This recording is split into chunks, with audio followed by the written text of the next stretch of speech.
The do's and don'ts of shadowing a dentist, man. Let's talk about it. What's up, y'all? My name is Dr. Eli, and I'm a recent graduate of Boston University Henry M. Goldman School of Dental Medicine and a current orthodontics resident. I guess now that I'm a fully board certified and licensed dentist, I can talk about this subject, right? The do's and don'ts of shadowing a dentist. Brought to you by Dr. Eli. So recently, I was on TikTok Live, and someone asked me, do you have any advice for when you're shadowing dentists? And someone else in that same TikTok Live said, you know what? That would be a good idea for a YouTube video. You know I like to listen to my audience. I listen to y'all when y'all comment under my videos, and I listen to my people on TikTok.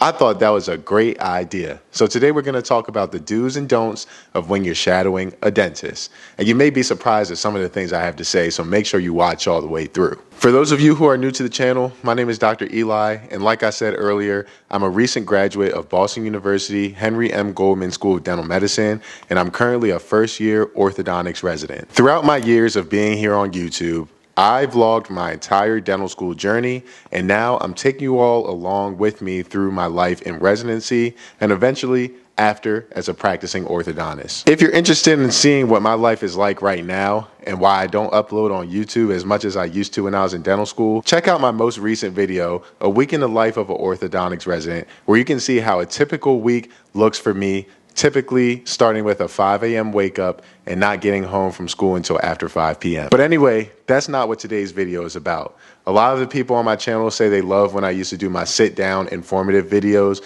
And even though I thought people would like the vlogs a lot more, I try to find a healthy balance between the two. So if you're interested in seeing any stuff like that and you're not subscribed yet, make sure you hit that subscribe button before you leave this video. You are not going to want to miss the content that I put out on this channel, I promise you. So let's talk about the do's and don'ts of shadowing dentists. And before we even get into the list of do's and don'ts, I want to talk a little bit about how to find a dentist to shadow, because I've been getting this question a lot recently. A lot of people have been hitting me up in the recent months saying they're interested in dentistry and they've been trying to reach out to dental offices to shadow, but they're just not able to find any luck. My number one suggestion when it comes to shadowing dentists is first things first, ask your dentist. I'm sure if you're interested in dentistry, you have some experience with dentists in your life, going to one as a kid, growing up, someone. Ask them first. If you don't know any dentist, your dentist is probably the one that you'll have the closest relationship with out of anyone that you'll find. And they're much more likely to let someone shadow if they actually know who they are versus someone that just randomly sends an email or a phone call. You have to understand dentists are human too,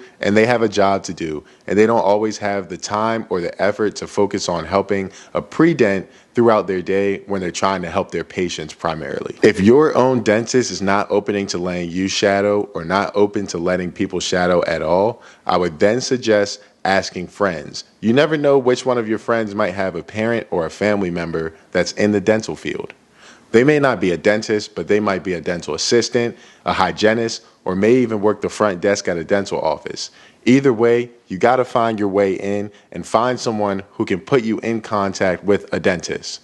Personal rapport goes a long way. So all these avenues are going to work better for you than just a cold call or a cold email to someone that doesn't know you at all. But again, if neither one of these things work, I would also still suggest doing the cold calls and cold emails, or maybe even going to some offices in person so they can actually see your face and see that you really want to shadow their office. Don't be confused. In-person relationships are still the number one way to go. I know that COVID, online classes, and social media has us confused about this, but let me tell you, especially with practicing dentists, and a lot of them are older and not from this generation, they want to see someone face to face in order to establish a connection.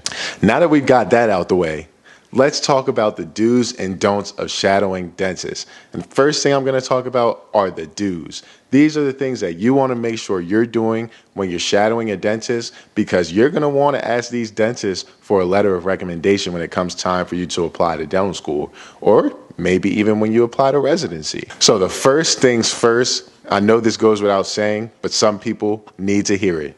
Be professional. What does professionalism look like to someone in the dental field? Being on time, dressing well, looking the part. Don't just show up with your street clothes on, not knowing what you're about to do, and just walk in and say, hey, I'm here. Go in there like it's a job interview. Show up 30 minutes early. Wear scrubs, wear business casual. Better yet, ask them what they want you to wear before you come in. Cross all your T's, dot all your I's, that you won't have anything to worry about. Be professional. Quick intermission to the video. If you're watching the video and you've made it this far and you're enjoying the content, please drop a like on the video. It's right here under the video. Just click the little thumbs up button. It's of no cost to you, and it does so much to help boost the video and the channel in the YouTube algorithm. Thank you so much, and I hope you enjoy the rest of the video.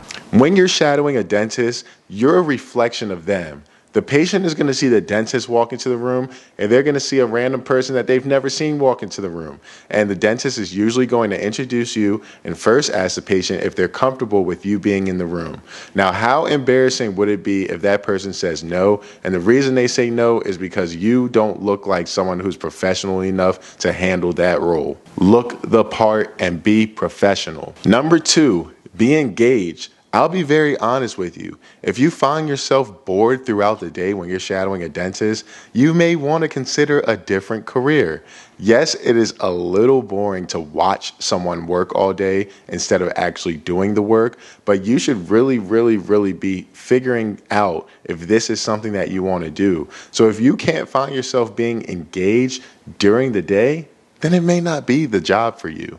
And you don't want to go through 4 years of school to figure something out that you figured out from shadowing a long time ago. Next thing, make sure that you're observing patient interactions. Yes, you want to see the procedures, but more than likely, you're not going to know what anything is, and you probably won't even really recognize what it is until you're like a second year in dental school and you're like, wait, I remember watching Dr. So-and-so do that when I was shadowing at their office. But I think a lot of people lose sight of the patient interaction and interpersonal skills that it takes to be a dentist. Everyone looks at dentists as business people. They quite literally compare us to car salesmen because they think we're always trying to upsell them on something or sell them treatment or whatever it is. Observe how the dentist interacts with patients, how they explain to patients what they need and why they need it. These skills are things that you can start building long before you get to dental school, and it will translate to how good of a dentist you are when you get out there and start working. Next thing, bring something to write notes on. Keep some kind of log or journal. Not only will this help you stay engaged, but it will show the dentist that you're someone that's serious, someone that's there to learn, and it will open up the door for them to allow you to come back because they know you're a serious person that is looking to take advantage of the opportunity that they gave you. This may even lead to them referring you to some of their colleagues and other people allowing you to shadow. This is more networking for you. This is more experience for you to see different things. Maybe you'll start getting your foot in the door in some specialist office and you can start seeing how some of the specialties go. But think of every shadowing opportunity as a job interview. They're observing everything. And if you do well and you represent yourself well, it'll open up more opportunities for you. The last thing I would say you should do is be grateful.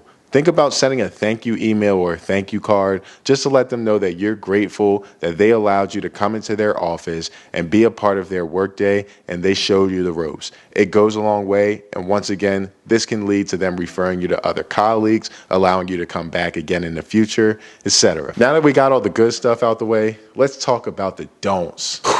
Because some of y'all really need to know these don'ts of shadowing a dentist. So, as you saw in the thumbnail, it said stop asking questions.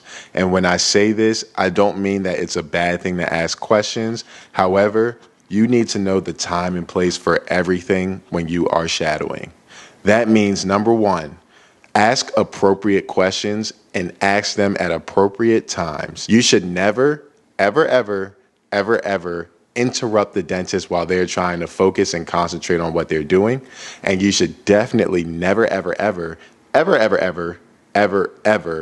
ask about bleeding or a certain instrument and why they're doing something while the patient's around. Dentists spend so much time building up these patient relationships and trust with their patients. And just the smallest thing that you say can throw that relationship off in ways that you might not even imagine. A harmless question to you like, why are they bleeding? may be detrimental to a dentist and patient relationship. So let me give you a piece of advice right now. Save it. If you're very curious, ask later. Ask when the patient's gone. There are just certain things that you don't do. So while we're at it, I'll talk about this. It kind of goes hand in hand with the don't ask questions thing. Don't touch anything. You ever been to a museum and your parents were like, hey, shh, don't touch that? Yeah, think about a dental office like that. If you are shadowing, I would suggest stand there, hands behind your back, don't get too close, and shut up. And I don't mean to sound harsh, but I think some people needed to just hear it straight like it is. Shut up. Man, it sounds bad when you say it like that, but seriously, I've seen it time and time again. Some people are just way too out of line when it comes to shadowing. And I know you guys are thinking, oh, Dr. Eli, you just graduated, you're in residency, what do you know about what people do in their shadow? No. I was not one of those people that did that. I knew my place, but I've been around people that have shadowed while I was, working, or maybe I was a different person shadowing, or lucky for me, a lot of people come and shadow in the orthodontics clinic at my school where I'm in residency. And the dental students know that we are doctors, so they come up to us and they shadow us, and sometimes they're out of line, and I've seen it. Personally, I've never had a bad experience with a dental student that has come up to shadow in the orthodontic clinic, but some of my co-residents have, and they remember you. And you don't want to be remembered for something bad. Am I going to have to cut that out the video? No, I'm leaving it in there. I'm leaving it in there. Whoever sees it, sees it. It may be beneficial for you, okay? So another don't. I don't want my don'ts to sound like they're just the complete opposite of do's. So I'm not going to say don't be unprofessional. But here's the thing. Don't be late. Being on time is late. Don't be late, okay? This is not the time to be on your cutesy little, oh, I was getting ready, I had to get dressed, I was doing my makeup. Stay home if you're going to do all that, okay? Don't be late. When you're in the real world, and some of y'all, you're in college, you may not understand this so much. When you hear your parents or your professors or any older adults say time is money, man, when it comes to dentistry, time is money. The longer it takes you to do a procedure, the less time you have to do a different one, the less money you make throughout the whole day. Time is money. So you need to understand that as someone who's shadowing. Don't be late by any means possible. I don't care if you have to leave the house an hour earlier than you were planning to. Don't be late. My last thing that I'm going to say is a don't while shadowing a dentist. Don't come in there acting like you're just shadowing to check off a box. People will see right through that, and you will not get any letter of recommendation from that dentist. I promise you. If you're coming to the point where you feel like you're not engaged or you're not having fun or whatever, let me tell you something. It'll serve you so much better if you just stick it out. Just stick it out for that one day. It's only one day. You already plan to be there for the entire day. It's not taking that much out of your day. Just stick it out. You will be so much better off if you just stick out this experience and deal with it for 8 hours than if you were to be sitting around on your phone or not engaged or acting like you didn't want to be there, because it's going to send bad vibes throughout the entire office. And the dental community is small. People talk. And some of these people that talk are people that are on admissions boards. Don't get a bad reputation just from shadowing, okay? Be smart. So I hope this video gave you what you guys were looking for when you came to find out what the do's and don'ts of shadowing a dental office is. I also threw in a little bit about how to find an office to shadow. So hopefully if you were in that group of people that are struggling to find somewhere to shadow, you got some pointers from that aspect of the video too, and you are now feeling rejuvenated and ready to tackle your problem of finding a dentist to shadow once again. Stick around on the channel for a while. Watch some of my dental school vlogs or my residency vlogs so you can get a glimpse of what you're getting into, especially if you're a pre-dent that came across this video trying to figure out how to find someone to shadow or what to do when you finally do find someone. That's all I got for y'all in today's video. I thank you all for watching, and I hope to see y'all in the next one, okay? Peace. I got baguettes in the back of my ring, and I went he trying to hit. I told her she got to run to the team before she can talk to the lit. Before she can talk to the jet. Lamb chop, I just pulled up in some